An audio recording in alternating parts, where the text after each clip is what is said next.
Welcome back to Talk Tickers. This is the show for the investor who wants the earnings call alpha without, slogging through an hour of hold music. Or that terrible conference line audio. We're cutting right to it. We are. Today's Thursday, January 22nd, 2026, and we are breaking down the Q4 2025 earnings from the heavyweight champion of copper, Freeport McMoRan. Ticker FCX. And look, if you were just scanning the headlines this morning, you might be scratching your head a little. A lot, I think. We have a classic beat on paper, but the tape is telling a much grumpier story. Yeah, it's a show-me market. The numbers drop, they look pretty good, but the stock closes down about 2.7% at 59.15. So the mission for this deep dive is simple. We're not just reading numbers. We need to decode why a company that beat adjusted EPS by a massive 18 cents is, well, getting the cold shoulder from traders. Is it the Indonesian mud, the American leech? Something else. Exactly. It's likely a cocktail of all three. But let's start with a snapshot. We need to set the baseline. What were those headline numbers? Okay, let's do it. First up, earnings per share. On a GAAP basis, so standard counting, it came in at 28 cents. Which was actually a slight miss against the street's 29 cents. Slight miss, yeah. But the number everyone's looking at, the adjusted number, was 47 cents. 47. That is a huge beat against that 29-cent consensus, almost 20 cents. Massive. And revenue was strong, too. $5.63 billion, beating the $5.36 billion estimate. The cash register was definitely ringing. Right. So you see that huge spread between GAAP and adjusted, and then you see the stock sell off. What does that tell you? It tells you the market is fading the headline. They're worried about the quality of future earnings, not the quantity of last quarter's cash. They're looking at the risk profile for June, not the sales from December. And the balance sheet is fine. I saw operating cash flows around $0.7 billion, capex at $1 billion. Oh yeah, the balance sheet is a fortress. Net debt is only about $2.3 billion. That's not the issue. It's purely operational uncertainty. I saw the options market was pricing in a big move. It was. IV was around 75, so traders expected noise, and they got it. The sell-off tells you they're looking right past Q4 and staring directly at the risks in 2026. Which brings us to the elephant in the room. Or maybe the mud in the mine. Let's talk Indonesia. The mud rush and this restart roadmap. This is the critical piece of the puzzle. Everyone knows about the fatal mud rush incident back in September at the Grasberg block cave. It's been a massive overhang on the stock. Huge one. So the big news today was that management confirmed a phased restart. It's beginning in Q2 2026. Okay, a phased restart. So let's get specific on that timeline, because this is what matters. It's not just flipping a switch, right? Not at all. They're starting with what they call production blocks 2 and 3PB2 and PB3. They're saying mud removal there is, quote, substantially complete. Okay, so that sounds good. And the goal is what, 85% of production back by the second half of the year? That's the goal, yeah. And for PB2 and PB3, it is positive. But the devil is in the delay for the rest of it. The real problem area, production block 1, that's not coming back online until mid-2027. Mid-2027. Wow, that's a long way out. A very long way out. They're installing cement plugs to basically wall off the problem child so the other parts of the mine can get back to work. So you've got this long tail of stranded production. Exactly. It just creates a drag on the whole recovery story. And there was a phrase on the call that really stood out to me. Oh, yeah? Management mentioned using new innovative approaches to mud drainage. Now, to an engineer, that sounds great. To an investor, it sounds like high technical execution risk. You got it. Yeah. It means we're doing something we haven't done 1,000 times before. It turns the timeline from a schedule into more of a hypothesis. A prove-it timeline. Precisely. The market hates uncertainty. We didn't get an all-clear signal. We got to proceed with caution. Okay, so Indonesia is a messy recovery story. Let's pivot to the U.S. because that story is shifting from recovery to, science fiction. It really is. This is segment 2. American innovation. We're talking leaching and something they're calling the perfect pile. This is fascinating stuff. It's not about digging new holes. It's about squeezing more copper out of rock they've already mined. The numbers are pretty wild. They got over 200 million pounds from leaching in 2025.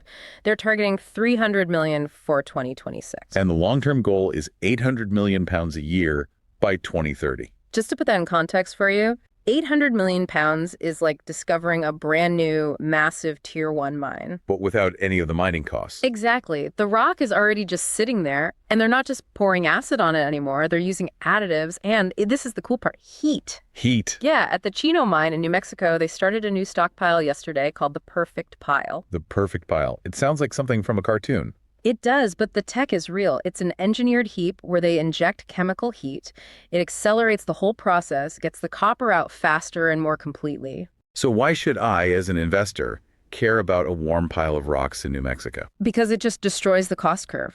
They're targeting a drop in U.S. unit costs from around $3.10 now to $2.50 by 2027. Wow. And that drop is driven almost entirely by these super cheap leach pounds. It makes them incredibly profitable, even if copper prices go sideways. So Indonesia is the headache, but leaching is the aspirin. That's a good way to put it. But we're not out of the woods. There's another headache brewing in Arizona. Let's get to it. Segment 3. The Baghdad expansion and what you're calling the autonomous struggle. Right. The Baghdad 2X expansion decision is coming up, targeted for the second half of this year. CEO Kathleen Quirk said they need about $4 copper to pull the trigger. And we're well above that now, so it should be a green light. It should be, but they're hesitating. They want to lock in fixed pricing from vendors so the capex doesn't blow out. That's just prudent. But there was something else in there about their autonomous trucks. Yeah, and this was some refreshing honesty, but maybe a little too honest for the market today. What did they say? They converted the whole haul fleet at Baghdad to autonomous in 2025. And management admitted, quote, "We are not getting exactly what we expected from it yet." Huh. You don't usually hear that. No, you don't. They admitted there's a learning curve. The robots are driving, but they're not driving as efficiently as the spreadsheet said they would. So tying this back to the stock drop. It just adds to that execution risk narrative.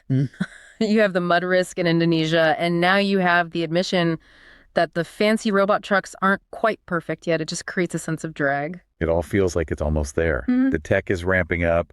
The mud is being cleared. A lot of wait and see. Which is tough in this market. And it brings us to the hard numbers in segment 4, the 2026 guidance. If we're waiting, what are we waiting for? Okay, let's run the numbers. Volume guidance. About 3.4 billion pounds of copper, 0.8 million ounces of gold, 90 million pounds of mole. A lot of metal. But the key is the cost guidance. Net cash costs are estimated at $1.75 per pound for the year. But there's a huge asterisk on that number, isn't there? A massive one. It's a tale of two halves. Right. They were really clear. The first half of 2026 will be higher cost. They expect the second half run rate to drop all the way to $1.25 per pound once Grasberg is fully ramped up. That's a huge difference, from over 175 to 125. It is. It means Q1 and Q2 are going to look ugly on the cost side. Margins will be squeezed. They're telling the market, trust us, hang in there. The second half will be amazing. And in this environment, patience is in short supply. You're asking investors to hold their breath for 6 months. Pretty much. And capex is heavy, 4.3 to 4.5 billion for 26 and 27. So that's the company-specific stuff, mud, piles, costs. But Freeport is never just about Freeport, right? It's a proxy for the whole global economy. Absolutely. So let's step back for some investor context. The macro narrative is dominated by two letters, AI. The S&P Global study they mentioned on the call. Yep. The thesis is that AI and data center buildouts could double copper demand by 2040. We're talking about the power infrastructure needed to run all this stuff. You can't have AI without electricity, and you can't move electricity without copper.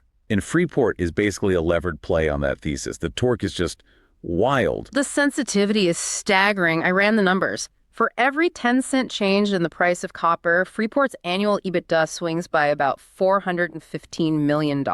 Wait, say that again. 10 cents on the commodity equals over $400 million in earnings. Roughly, yeah. That's based on their 2027-28 volumes. It's massive operating leverage. Plus, a gold bonus. Every $100 change in gold adds another $120 million to EBITDA. But the bear case, the stock is already up big over the last year. That's the counter-argument. The easy money on the macro trade might have been made. The valuation has expanded. Now they have to deliver the ounces to justify it.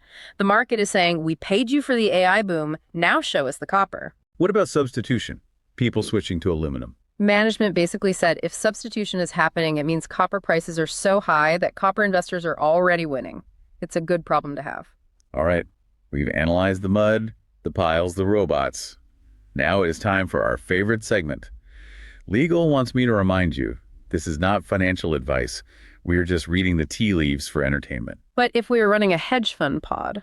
What is the outrageous but plausible trade here? I call this one the mud to cloud arbitrage. Mud to cloud. Okay, I like it. Break it down. The thesis is simple. The market is pricing in too much risk on the Indonesia restart the mud, and it's underestimating the speed of the AI power crunch the cloud. So you think the copper spike is coming sooner than people think? I think the realization of the shortage is, so here's the trade. We go long FCX 2027 calls, Yeah. IPS. We want deep exposure to 2027 to capture that panic. But LEPS are expensive, especially with vol this high. Correct. So we finance the trade. How? Yeah. By selling puts on the Baghdad decision. Selling puts. Explain the logic there. You fund the long calls by betting Freeport won't crash below, say, $50. Why? Because the company itself told us the floor is set by that $4 copper price required for Baghdad. If copper drops below that, they just delay the expansion. They delay the project, save billions in capex, and the balance sheet protects the stock. It creates a soft floor. If copper rips, the expansion is a go, the stock flies, and your calls print money.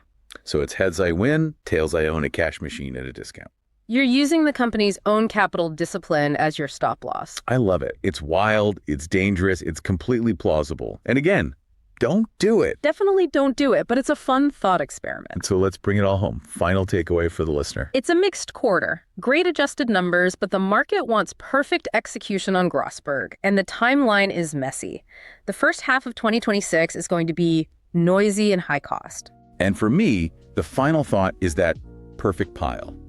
That's the sleeper story here. Everyone is looking at the mud in Indonesia. But if they crack the code on chemical leaching at scale, they unlock a massive virtual mine for almost zero digging cost. That's where the real long-term alpha might be hiding, not in the mud, but in the chemistry set. Thanks for listening to Talk Tickers. Keep your eyes on the copper price and your ear to the ground for rumbles in Indonesia. We'll see you at the next bell. See you next time.